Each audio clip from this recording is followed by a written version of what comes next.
चुड़ैल अपनी खतरनाक हंसी से पूरे गांव को खून से बहा रही थी। लोग डर के मारे जान बचाकर भाग रहे थे। हर तरफ सिर्फ चीखने की आवाज गूंज रही थी। और तभी एक बुजुर्ग बाबा आते हैं जो पिछले 20 साल से खुद को एक कमरे में बंद करके रखा था। वो गांव के बीच खड़े होकर जोर से चिल्लाए, राधिका। अचानक चुड़ैल की हंसी बंद हो गई और वो सीधा बुजुर्ग के पास आई। बाबा ने गहरी आवाज में कहा, बंद करो, ये सब बहुत हो गया। सुनते ही चुड़ैल रो पड़ी। लगभग 50 साल पहले वो भूतिया घर एक सुंदर हवेली हुआ करता था और उसमें रहता था एक परिवार, राधिका, उसका पति और उनका एक छोटा बेटा। राधिका और उसका पति दोनों को तंत्र विद्या आती थी। उस विद्या से वो गांव वालों की हर बीमारी दूर करते थे।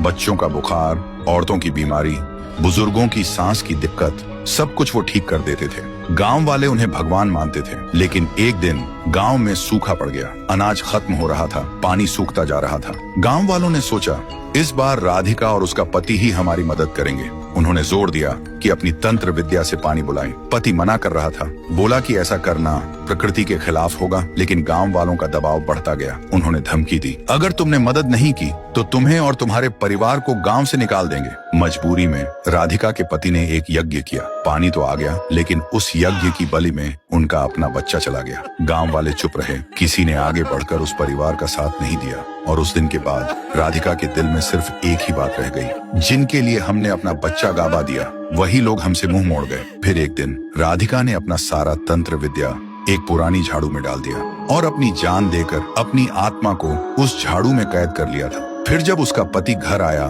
तो देखा वो लटकी हुई है। ये सब देखकर पति सदमे में चला गया और तब से अपने बेटे और पत्नी दोनों के गम में उसने खुद को एक कमरे में बंद कर लिया था।